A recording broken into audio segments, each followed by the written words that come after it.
This is Keys to the Shop, Founder Friday edition. Today we're talking with John Piquet, founder of Caffe Dbolla in Salt Lake City, Utah. Well, hey everybody, and welcome to another episode of Keys to the Shop, where we give you insights, inspiration, and the tools you need to grow as a coffee service professional. My name is Chris DeFirio, and I'm your host for the show. Always happy to see you here, or hear you here, just to know you're here. It's really great. And thank you so much for your support of Keys to the Shop over the years. If you have not yet subscribed, please do so. That would be so helpful. You get updated with new episodes as they come out, and also share Keys to the Shop on social media as much as you can, because lots of folks still don't know that there's this resource out there with all these episodes and wonderful stories, insights, and people featured on Keys to the Shop. That would be wonderful. Even if you pause this right now and take a moment to share right now, that would be awesome. Thank you so much for doing that. Now, Keys to the Shop is also a consulting business. That means you get to work one-on-one with me to help you improve your operations, your people, your culture, your quality. The heartbeat of what Keys to the Shop does is to help you create a thriving cafe environment for all of the people, your customers, your baristas and staff, and of course yourself. You want to find joy in the midst of the journey of owning and operating a coffee shop. There's a lot we can do to work together to get you to the place where you're not only profitable, but you are confident and happy in ownership. It doesn't have to be a hard slog, and Keys to the Shop helps you navigate the ups and the downs and avoid needless mistakes along the path and really establish great foundations for long-term success. If that sounds like something that you want for yourself and your cafe, go ahead and reach out to chris@keystotheshop.com. That's CHRIS at keystotheshop.com. We'll set up a free consultation. You and I will talk and see how Keys to the Shop Consulting can help you. Again, that's chris@keystotheshop.com. So I don't know how to really communicate to you the importance of having a manufacturer of a piece of equipment that pays attention to the most important things that contribute to success in a coffee shop business. Now, one of the most important things is, of course, the quality and consistency of your coffee. And that's why I love being able to talk about the Ground Control Brewer, where it has been really leveling up the game of batch brew coffee all over the world for many years now. The Cyclops brewer is iconic, award-winning. It allows you to make that amazing batch brew coffee, but also tea, batch sliced lattes, batch cold brew in 8 minutes. The extraction capability of this machine is unmatched, truly an all-in-one machine. And the new Ground Control Brewer is more compact, higher output of batched espresso for batching iced lattes. It is also at a lower price point. So there is no better time than now to go to groundcontrol.coffee and learn more about this equipment. If you're looking for effectiveness, efficiency, and quality upgrade in your coffee shop, then look into getting a Ground Control for sure over at groundcontrol.coffee. Now, another thing that you want to have in the cafe is options. And when it comes to plant-based beverages, you've got to choose something that is consistent and tasty. That is huge. And it actually performs on bar. You need a performance beverage, and that's where the Pacific Barista Series comes in. This is the line of plant-based performance beverages that is designed for professional baristas. It stands up to the heat from steaming, creates amazing texture, and keeps the balance of the flavor focused on coffee. Go to pacificfoodservice.com and get samples for yourself and find out more about all they have to offer. I think you're going to love it, and I'll bet your customers are going to love it as well. Again, check them out, pacificfoodservice.com. If you're looking for the best plant-based beverages, I think you should check out the Barista Series from Pacific. Okay, everyone. Well, welcome to another Founder Friday. This is our episode where we get to talk to our good friend, long-term, multi-decade professional in coffee, setting the bar for craft coffee for a long time out there in Utah. We're talking with John Piquet of Caffe Dbolla out in Salt Lake City, Utah. So for nearly 2 decades now, John Piquet has crafted his expertise as a coffee professional, a roaster, and a siphon brewing specialist. As the owner and operator of Caffe Dbolla, They have won 7 times the best of state in Utah. They have won 3 times best of the Beehive, Zagat's top 50 coffee shops in the United States. And on top of those accolades, John's expertise has been recognized internationally by both peers in the coffee world and top level culinary professionals. John's siphon brewing mastery has been featured in the New York Times, Salt Lake Tribune, as well as Fox 13, KSL, KUTV's Taste Utah, Chef's Feed, and Sunset Magazine, just to name a few, and has aptly been named one of the 100 things to do in Salt Lake City before you die. Now, that is the kind of resume and reputation that a lot of us could only hope to, accomplish. And here's the kicker. John works alone. John is a one-man operation there at Caffe Dbolla, and I found that out in this episode. And the reason I think that's so interesting to mention is because of the impact that John has had with his cafe. Working as just a one-person cafe is really impressive. And in this conversation with John, we're going to talk about his entry into the coffee world and into becoming so focused on the culinary aspect of coffee, really approaching it the way you would fine dining. And I'm not necessarily talking about frills and added ingredients. It's really about the craft of the coffee itself, which has led John to focus so heavily on his brewing specialty, which is the siphon brewer, among other things. But John's pursuit of coffee and the craft and producing the best espresso, the best roasted product, the best siphon coffee, just the best experience of taste of a coffee is inspirational. And I'm so glad to be able to get John on the show to talk about all that he has created through Caffe Dbolla over the years.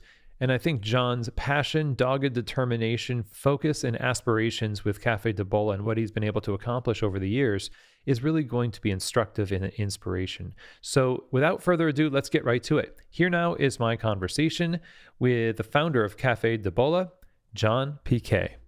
Well, John, welcome to Keys to the Shop. How are you today? I'm great. How are you, Chris? Doing great. Yeah, it's great to have you on the show. I mean, we've known each other for quite a long time. I'd say it's been 20 years, the better part of 20 years, right? That is right.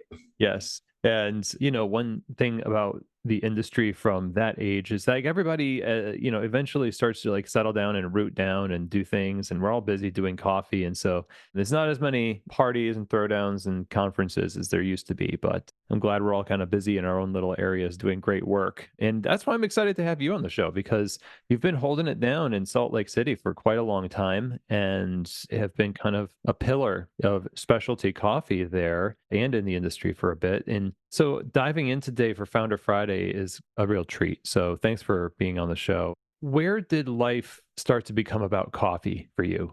A couple months after my wife and I were married, she called me at work and said, "Hey, I think we should start our own business." We'd been talking about the coffee and tea sort of thing. And I said, let me run over some numbers and I'll call you back. And about 2 hours later, I called her back and said, "Yeah, we can do that." That moment it was done.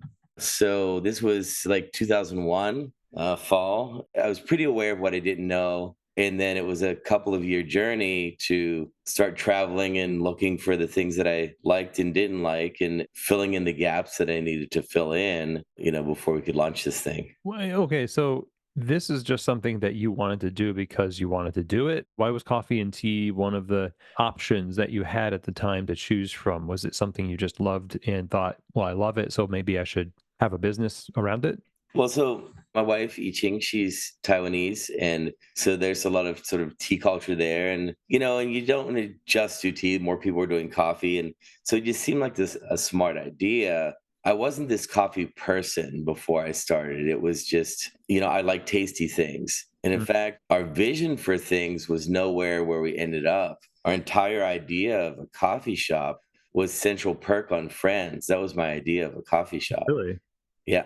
So in the design phase and everything else, like you were thinking, I want the community, I want the carefree attitudes and the bright colors and everything else. I mean, this is basically the 90s. I mean, 2001, we're still like waking up from the 90s. We had some leather sofas and a little coffee table, but behind it all, I knew the core of everything I was doing was starting with the espresso. So that was always a foundation. I knew where I wanted to get, and I just didn't know how soon I could get the rest of the community there. So look at what everybody else is doing. Said this is the easiest place to start. Let's do the best version of that, and then see how fast I can move myself and everyone else, all of our guests and customers, just to a better place. Well, I guess you would have had to have already discovered that there was a better place. Even if there's a lot of people who would say, well, I'm a coffee connoisseur or I'm a gourmand or whatever. You taste their coffee and you're like, okay. But Yes. oh, you say this is something you wanted to introduce to people, that you had to be introduced to like the third wave or specialty, like kind of progressive coffee thing at some point. Yes. Where was that? The moment that literally changed my life was the first espresso I had at Espresso Vivace from David out in Seattle. I hadn't had any espresso just as an espresso before then, because as little as I knew, I could see that nobody else was really getting it. And the barista really didn't seem to know what they were doing. And David, he wrote the book on it. And I went there, and that first sip that I had, I said, whatever this thing is, I want to do that. And that really changed everything, like the entire trajectory of what I wanted to do. This was prior to us opening, but it was in this discovery phase. And that sort of really changed not just my way of thinking, but my entire view of what was possible. And I've had this conversation with David years ago. He was a great help in the beginning for everything that we wanted to do.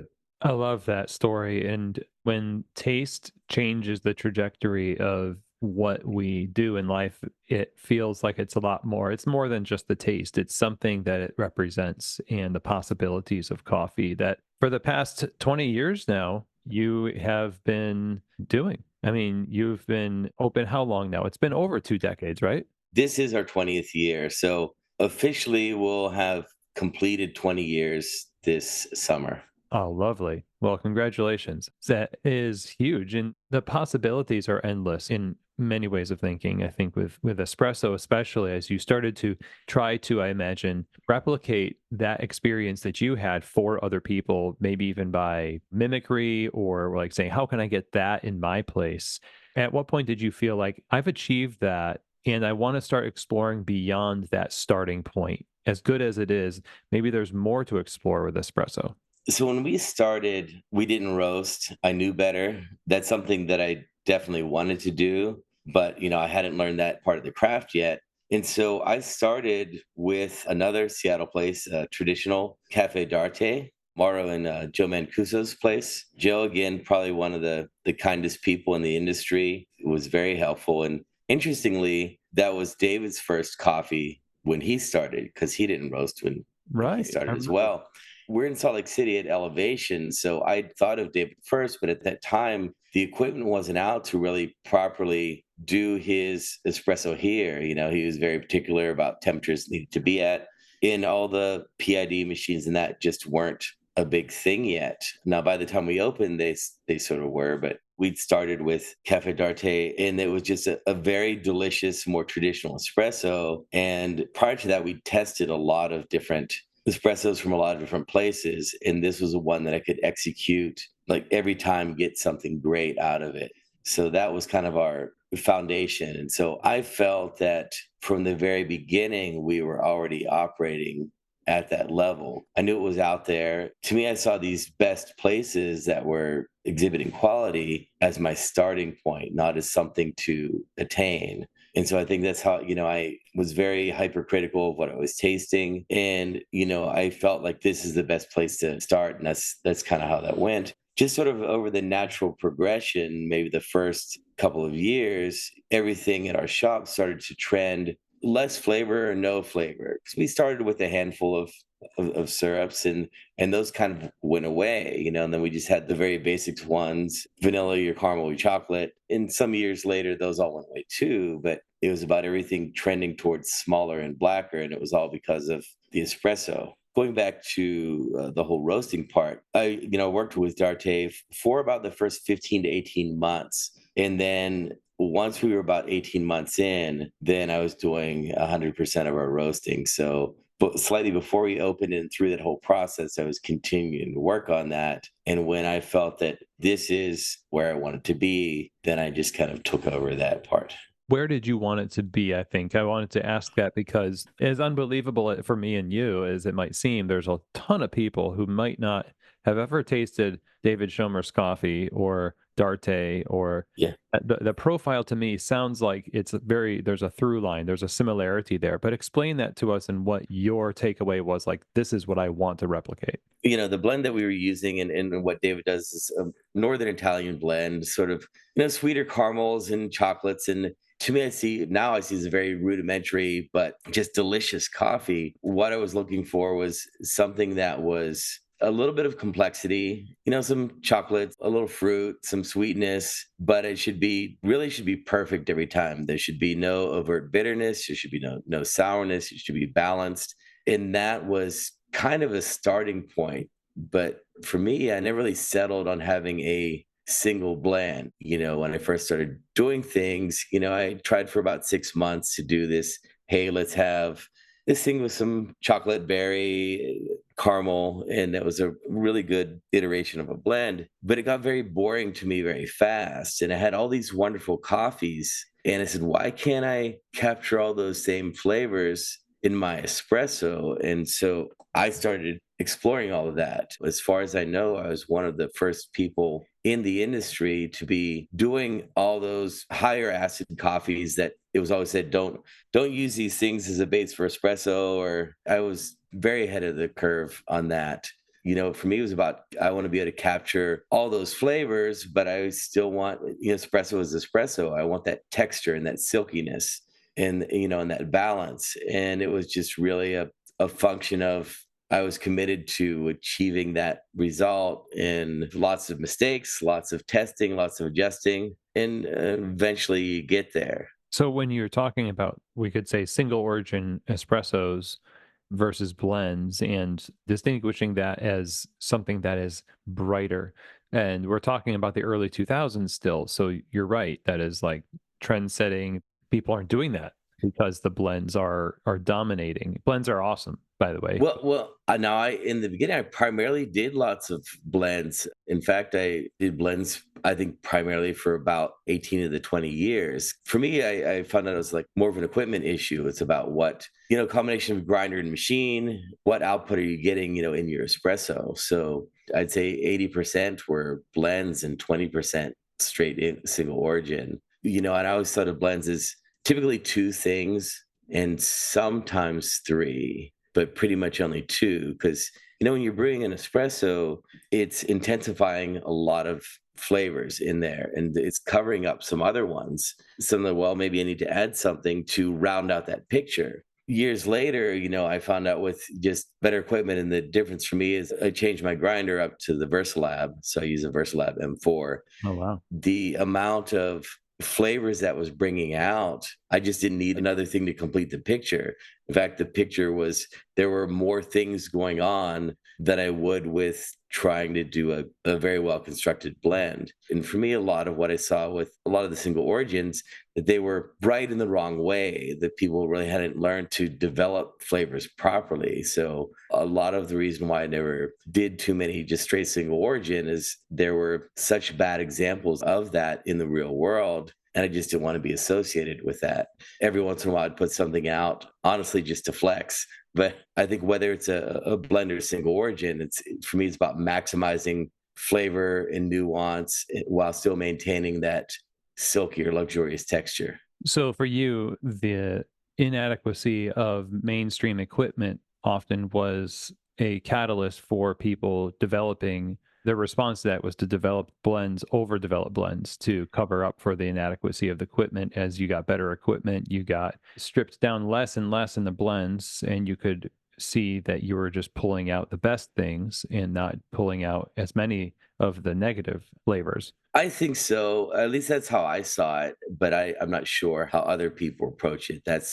Hmm. Once I got that better equipment, I was using good stuff before. I was using a compact K10 Fresh for years. It's a 68 conical, fantastic grinder. The VersaLab was just another level, and so it opened up a new world for me because now it was revealing everything I was creating through my roasting. So it also has created a new level on my roasting. So this, like for the first time in years, I could see everything that I was creating. And then it gave me a new like launching point to improve upon that. So it was very exciting for me. So every time I have something that improves the output, it makes everything that I'm doing that much better because it gives me a new thing to focus on and improve. How do you view the balance in the customer success in brewing coffee at home that you sell in the store versus what you get in your cafes? This is something that people struggle with a lot, where they have beans on the shelf that they have tasted from the espresso machine and the brewers, but the equipment is so specialized that it seems like you can only really be successful with it. It's very fussy. If it's ground on a VersaLab grinder, for example, or something akin to like 17 steps of puck prep and that kind of stuff. And how much of that makes its way upstream to the roasting, where now the roasting is idealized for the cafe, but the customer then takes it into the most inefficient scenarios possible with coffee and doesn't get that much success. How do you balance that in terms of being able to have people have a great experience both in the cafe and also at home? I think that properly roasted coffee, or espresso will deliver those same results in the home environment, provided they have the fundamentals in place of, if you're starting with coffee quality, then that's assume that. And then water, grinder, understanding of brewing fundamentals. I found out that all of the customers that come that are bringing coffee home, they're getting great results. Now, the biggest difference I think at home, and it's one that I didn't realize for quite a while, is usually the gap is honestly in the water. It's a thing that we think about, but it's not as obvious to everyone at home, as far as having the right minerality in your water, and you can't just take tap water and put in your Brita and get good coffee water. So I do my best to educate people on that. On all the coffee that I sell, I put, this is my recommended levels of TDS for optimal flavors. And then people are like, well, what's TDS? I get a good collection of geeky people, and it works. Education for that is an ongoing process. So, and then I also usually, if I have things that are extremely complex, then I'll have a conversation with the customer and ask them, how are they brewing? Are you good at it? They sort of know where they're at. And I put tasting notes and everything, and people sort of pick what will work for them. And some things are simpler, and I know who to sort of recommend those to, but my simplicity keeps that level sort of keeps moving up. So the simple is less simple than it used to be, but it seems to work. I'm happy to help anyone that, has questions about their brewing or how to improve it at home. Like I said, the biggest problem is just really having those base fundamentals in place. But the equipment at home, whether somebody's using a Mocha Master, which I really like, or you have a simple setup. I mean, just good hand grinder and your Flare, whether that's the original one or your Flare 58, you can get great results Hmm. from that. So Yeah, I use that at home, and it's simple. The simplicity of good inputs, I think, is huge as you're describing it. And the communication that you have with your customers, it's not just about look what I can do on the bar here. It's look what you can do with coffee as well. And so as you grew your business, this is not only you hitting your stride as a craftsperson with roasting and extraction and tasting, but it's also communication, and you're not just working the bar solo for all those years. You've got a group of people that are helping you, your staff. I And have no staff. oh, really? No, no, we have no staff. We started just as my wife and I. So we did everything together for about 10 and a half years. Once our son was about a year old, we decided she didn't need to work at the cafe anymore. So she does stuff like probably 75, 80% of our social and manages everything else in the child behind the scenes. Right. So it's always only been us at the cafe, and then for the past decade it's just been me. So I'm a solo operator. So I roast every bean, make every drink for every guest, So the level of communication that I have with each customer is on a higher level than most shops. Everything is a one-on-one communication. And so anything that needs to be asked, it's directly going to me and being answered by me. Why have you done this all these years as a solo operator? Why not hire people? And I feel kind of ashamed that I didn't know this, but I mean, I think you give the projection of like, yeah, a coffee bar. People assume that there's people there, and I mean, so I guess that's a real credit to your abilities. But it is an interesting question to ask. Like, you could have had more people and maybe more stores, and is it just you decided early on this is just me? And that's the way I like it, and that's what I'll do. I've managed numbers of people in other jobs before. Not my skill set. I'm fine at it, but not really my focus. And I'm very intentional about what I want as a level of quality. I think in order to have someone that would be at the level that I'd want would be just to pay them the insane amount, just one person, the insane amount of business that I would need to have just would be unsettling. I want to have a small number of people. I want things to be steady, and I want to deliver excellence. I see excellence as a starting point. And in terms of growth, for me, everything's really about the craft first. And if you make your decisions coffee decisions, then the money follows. But if you make money decisions first, it's not going to be sustainable. For me, a lot of people talking about, are you continuing to build the business? Well, I don't know. I've been doing it for 20 years and we've been fine. By doing everything myself, I'm getting more practice on part of it's a one with the customer. But the other part is, just pulling shots and steaming and roasting. It's, I'm trying to set up this series of positive feedback loops inside my shop to continuously improve what I'm doing. So for me, everything's about the result in the cup and what the customer is tasting. I really like tasty things, and I don't want to just have them myself. I want to create something and I want to share it with you. I think that brings both of us happiness. So again, back to this very simple idea of you wanting to do something that makes you happy, makes other people happy.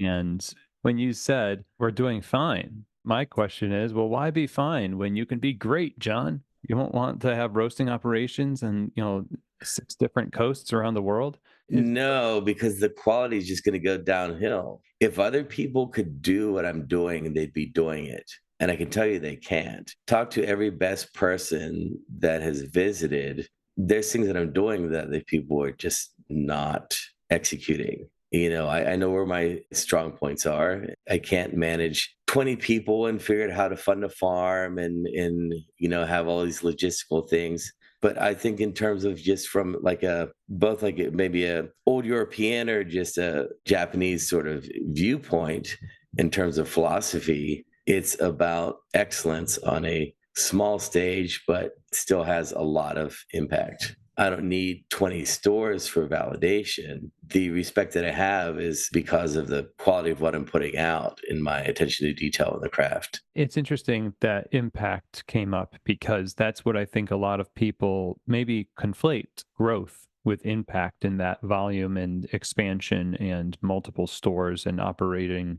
girth is Yeah. it's a surrogate almost for impact, which impact is fine. I mean, there's car accidents and then there's the massage. I mean, you could all require some kind of form of pressure, but only one of them you pay for, right? So that's interesting because it's counterintuitive right now because we've got so many tools to launch us into specialty coffee fully grown without any kind of stages of growth, really.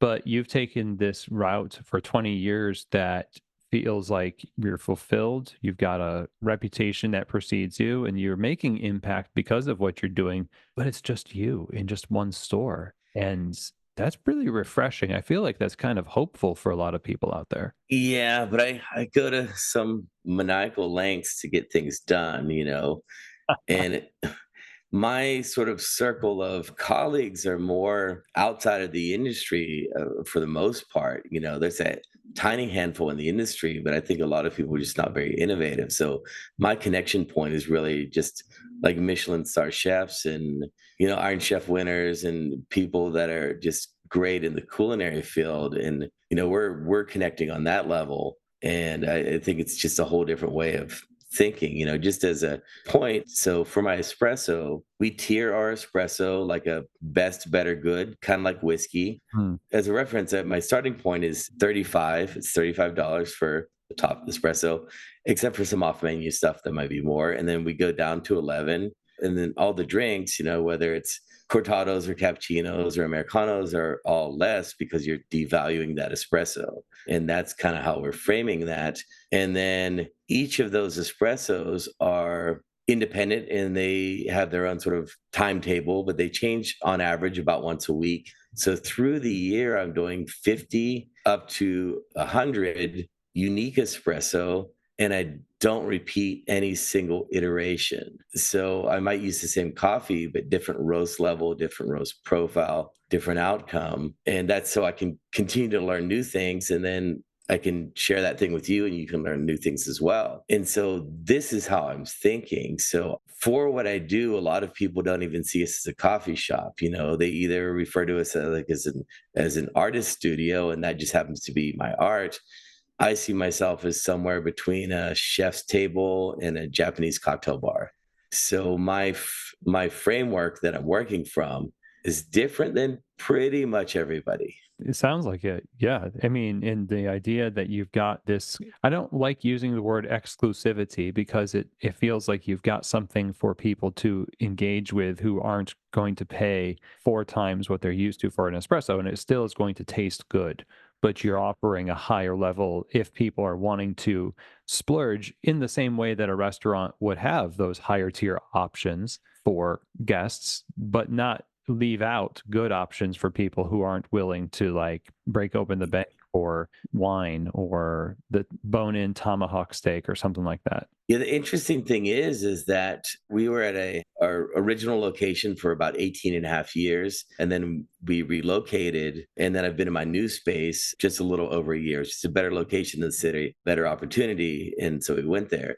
The move was intentional and I wanted to level everything up. So whatever my average was, I wanted that to become my floor and then raise the ceiling. So everything just wanted to improve. Since moving here, my number one drink is just espresso. Right now, coming in an average of just over $15 per shot. So that's my number one seller is that. So we're getting a different set of people, but to me, I think that and then Americanos, and then if we ever at some point discuss the siphon, that's another thing as well. I think there's a lot of people out there that, in terms of whatever craft or specialty coffee, they're just not even aware that it's a thing. And so it's really just getting in the eyeballs of people who could be our ideal customers. We just haven't gotten in front of them. And so everything for me is about getting in front of the right people. Right. And we're all doing that in some way, trying to find our customers.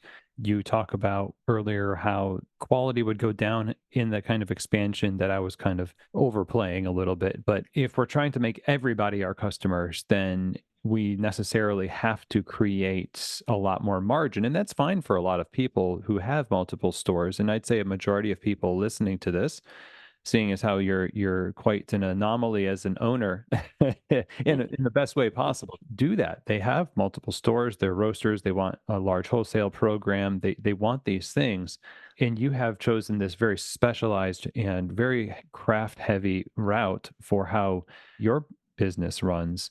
When you talk to people who have other ideas of what they want their business to be, how do you advise them to implement the craft focus that you have, but in a different structure than the single owner, very, let's say, refined expression of coffee in their normal coffee shop, let's say? Usually, what I would do is I advise people to be aware of their strengths and sort of also know what are your goals? What do you want the outcome to be? So I only think about good coffee. So I'm not interested in conversations about bad coffees, but there's just delicious, simple, and good coffee. And I think whatever level you want to aspire to craft wise, you should be the best within that framework.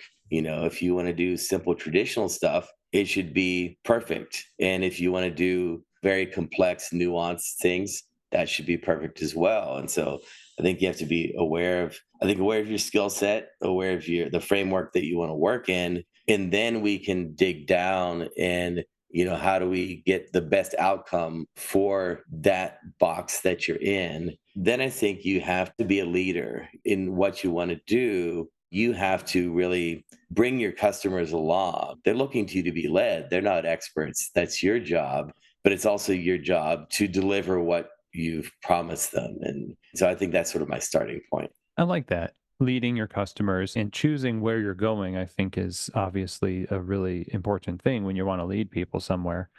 Having no guide at all, like having no goal except more money from customers and more customers in the store every day is not really a goal. That's just metrics. That well said. I think you mentioned this, and we should talk about it, which is what you get a lot of press for. Now, we know obviously espresso is foundational and the through line of what you do, but there's also the siphon that you started to use, which is something that we saw pop up in the early 2000s. Also, a lot of people, there was like videos, I remember popular videos put out by Intelligentsia, and siphon's been around for so long. So the third wave just kind of like finds brewers that have been around for a long time and then repopularizes them on 4K videos. But you've been doing this for quite a long time now, and it didn't fade out in cool factor, I guess. You decided that this was a good enough brewing process that you wanted to perfect it and use it. And my question is, why? The short answer is it's better than every other brewing method out there. I will state not an opinion. Based on the brewing science, it just is. Now, your result might not be that, but if you do it correctly, that's what the result's going to be. We started as espresso, and then about 4.5 years in, I added this siphon. It was intentional. I'd been playing with it, but I hadn't brought it to the shop yet. And it was good, but it wasn't exciting me. Even though I had it within the first week, it was better than what I was doing with other coffees. I was aware that Japan was seen to have had the best techniques at the time. And so we were already traveling to Japan just for delicious food and other things. And, I made a number of coffee trips just for that. And that's sort of how that started, wanting to embrace that. As far as what I'm saying about the quality of it, the siphon it's a full immersion brewing system, much like French press. So your coffee is in contact with the water the entire time. For Japanese method, you grind pretty fine. It's finer than drip, but coarser than espresso. On the original European style, you actually ground coarser and you're brewing longer. So Japanese, you're grinding much finer. It's creating a lot more surface area, creating a lot more flavors. While it's in the water, there's a constant pressure from underneath from the heat that's creating this continuous agitation. So that's releasing all those flavors and aromatics directly into that water the entire brew cycle. And also, the bigger part of the siphon is that you're being able to manage the heat through the entire process. So you can maintain a level heat through the entire thing, so there's no temperature loss. And you have your drawdown where you create your little whirlpool, and you're going to get this resultant beautiful dome of coffee. And as that's really drawing down, it's pulling all that coffee through those grounds again, and you're literally just sucking out all the flavor. So you're maximizing this flavor in your cup, and the result is 15 to 20% more nuanced flavors than other brewing methods, provided that you did it right. Now, the foundation of the siphon is really the roasting. So everything, I think, in any good coffee shop is really a way to experience what they've roasted. So the reason the siphon that I'm doing gets a lot of the attention is because of the result, and the result is because of the roasting. The siphon just is the best way for me to get it to the customer with the least amount of interference. And you have a lot of built up skill that is something that is a muscle memory and wisdom and intuition built into the science, correct? Over the years. Yeah, I've done thousands and thousands of siphons, and there's tiny little changes. Both for my roasting and my siphon, it's coming from the same place in that it's about understanding the fundamentals of that coffee. So you're thinking about the different attributes of the bean structure in that coffee, and how is a cherry flavor in a bourbon, how is that different than one you're getting from an heirloom varietal from Ethiopia? It's different, they manifest different. And so there's just tiny little things that I've worked with over the years, and some of them I'm probably not even aware of because it does just become muscle memory. And there's other ones that I'm conscious that I'm doing, and I'm not sure where that overlap is, but it seems to work. So, if I was to ask you, maybe what would you say is the number one or a few things that are best practice for a siphon that you see most people not doing when they attempt to put this on their menu? Because a lot of people just put this on their menu as a brewing option because it looks cool, but then it just collects dust. Or they do it and they find out they can't be consistent, or they crash. So the first thing is with the siphon, you have the top flask. It shouldn't be secured into the bottom. It should be when you start, you do want to start with hot water. It's really not meant, whether you're using a gas flame or one of the halogen heaters, it's not meant to heat from cold. So you put in your boiling water into the bottom bulb, and then the top flask should be sitting out at an angle, so not secured or sealed into the bottom yet. You want the water to come to a boil first. Otherwise, it would start to ascend up the siphon tube before it was at proper temperature, and then that's not going to be a good result for your coffee. When your water approaches boiling, then you're going to grind your coffee, and then your coffee grounds will go in, and then you seal that top flask on there, and then you want to control your ascent of water. What the biggest mistakes that people do is they start with that top chamber sealed in, and so the water is going to come up at the wrong temperature. Or what's even far worse, and I see probably 70% of people doing this, they pour their coffee grounds into the water. That is a massive no. There is so many wrong things about doing that. To me, it's puzzling why anybody would think that was okay brewing. Because for every other coffee brewing method, water always meets the coffee. Coffee does not meet the water. You think about your French press, put your grounds in, add water. All the pour overs, well, it's in your filter and you add water. And so the water is meeting the coffee. Same for espresso. Espresso's in the portafilter, water comes down, water meets coffee. It's not the other way around. Then you just want to control your ascent so that you don't want your water to rise too fast or too slow. And then it's just about managing heat and understanding the right level of agitation for that. Your brewing times, at least for Japanese style, your brewing time is very short. Active brewing time is 35 to 40 seconds. And your drawdown is around 20-25. So you're looking somewhere between, minute 15 for the entire brewing process where you're actually functionally brewing. Everything's really about heat management and understanding that everything that you do is probably affecting at least two other things. And so you have to be aware of that before you do it. And that's why you don't enter into a siphon lightly when you're on the bar or when you're opening a coffee shop. You would have to count the cost and say, well, can I train 15 people to, at the peak of business, create a siphon that will taste very good? Because the thing about brewing today is that people can make better coffee at home often than they can get in a coffee shop now, which is the reverse of what it used to be, thanks to the democratization of just decent equipment across the home coffee sphere. Volume based coffee shops, which is pretty much most coffee shops, have that issue of how to get everybody consistent, but they also want them to do lots of different things. Even sometimes doing just a pour over is probably a bad idea, depending on how much time you have to actually execute training for people, because there's still a ton of factors with a basic pour over. That's very true. If you're doing hand brewed options, I don't see how you can be a volume coffee shop doing that.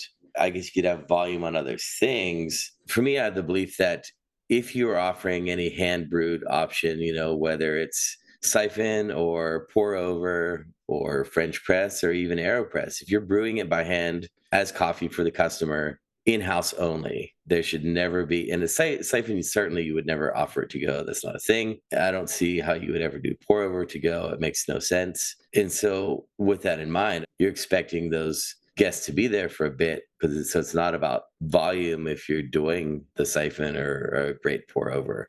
So I Mhm. think that's really two different things. Okay. Yes. I can see where you're coming from with that. And when we're talking about the perception of coffee in the industry, it seems like there's two things happening here. There's a very exclusive, higher end expectation that people are marketed to, and then there's not that much delivery of that specialty experience in the shops. And so people have somewhat of a dejected takeaway from coffee shops. You mentioned before talking with lots of chefs and people in the food world. And I'm curious how your mindset toward the impact you want to have in the coffee industry is shaped by your connection with the culinary industry, seeing as how that particular industry has been shaped a lot more over the years. It seems to be more structure in it. There's a little bit more clear when you're really good, you know you're really good. We tend to rely on a lot of marketing and not a lot of delivery. Not that that's not true with a lot of restaurants, but at the levels you're talking about, it feels like people are equally focused. And I wonder how much inspiration you draw from that and how you see them changing their minds about coffee based on their interactions with your shop and just the wider industry. I think the places that are pursuing excellence, these top level chefs, they've spent a lot of years really refining their craft, and it's more evident in their industry than it is in our industry. There's a lot of talk in our industry, but no execution, and it's not really thinking about how to not become better at that thing to become the best that you can personally be with that thing. And I think that's where they're operating from, and just the joy of discovery of new flavors and how to combine things and create these great outcomes. As far as the restaurant industry goes, the fine dining or Michelin level restaurant, if you've been to any of them, they all have lousy, lousy coffee. So my connection to them, for me, I have this purpose over the next decade. I want to really be helping them to create better and more thoughtful coffee programs, because for most of them, it's an afterthought. They're really not aware of what they're serving at all. And when they actually realize it and taste what they're serving, they're kind of very upset. So in the top culinary fields, coffee is just kind of forgotten. It's sort of like sometimes evident that within the coffee industry, the coffee part is forgotten. I really want more people to be able to experience great coffee, especially at a place that everything is at, some high level of excellence. And you have this one thing, and it might be the last thing that you experience within your dining experience that you have there. One of the last things you experience is the coffee. It's pretty much horrible most of the time, and it's this big disconnect. And so people that have an expertise in the culinary field, they also have this disconnect. And so I'm working on trying to solve that problem, because I know that once they see it, it's easy for them, because everything they're doing far more complicated than coffee. As the brewing part of coffee is really simple compared to a lot of other things. And it's more about having those fundamentals in place. Once you have that coffee, water, grinder in place, the brewing part's simple. We try to overcomplicate things and make them sound mysterious. But I think anybody that can sort of taste things and wants a good outcome is going to get a great outcome. It strikes me that your track in coffee and how you've approached things is a lifestyle decision that you made a while back. And for your part, it wouldn't have been as fulfilling if you had decided that you were going to be the owner of this thing, but not the operator or not the barista, not the coffee roaster or coffee maker, etc. And I'm curious what you think here as we wrap up. It feels like there might be some of that missing in current landscapes of ownership. How do you view that right now? Or are there too many entrepreneurs and not enough coffee people? Where are we in the industry of coffee shops, and where do you think we should be going? Or maybe we need an injection of something that'll help us get a little bit more passion injected into what we do. I think that the first thing you have to see is it's really looking at it from what is the customer experiencing in what they're tasting. So a lot of people are thinking about customer service backwards. They're focusing externally on the customer, your normal politeness, you want your thank yous and your greetings to them, but you have all these things, you maybe even know their kids' names and you know what their order is, but you're not delivering them quality at all. So you're really not focusing on the customer at all. If you're truly focusing on the customer, you're focusing on your craft, because that's going to determine what they're receiving. And if you really care about them, your focus has to be on your craft. And then that will be a more personal delivery of how you see them and how you view them. And so a lot of that is lost in the industry. So they're just looking at turnover and, a lot of superficial things instead of really digging into what makes that first sip the customer has light up. What is that thing? Did you take the time to make your espresso perfect? Did you make the time to make your coffee perfect? And I think that's the base starting level. It's about what they're tasting. A customer is not transactional.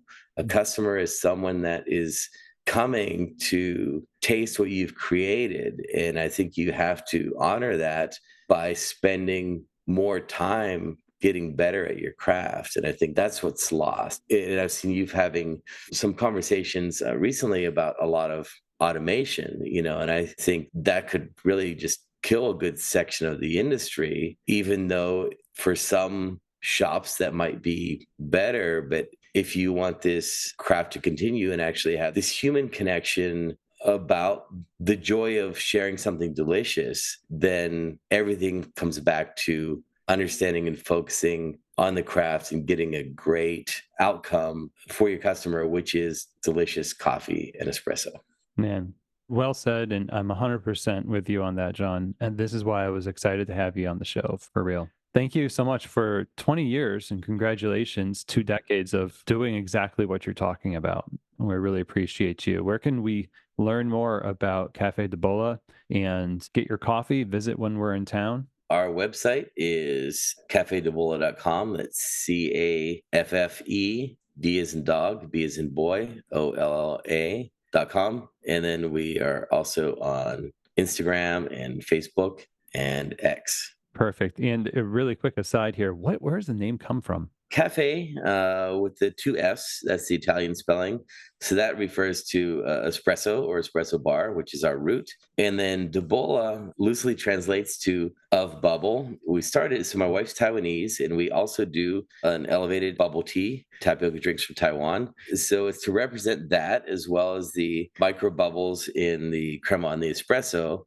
As a logo or as a brand name, it visually looks good. We have 2 tall F's, we have 2 tall L's. Each of those words has an accent mark. And so there's a great balance visually. And so that's a lot of it there.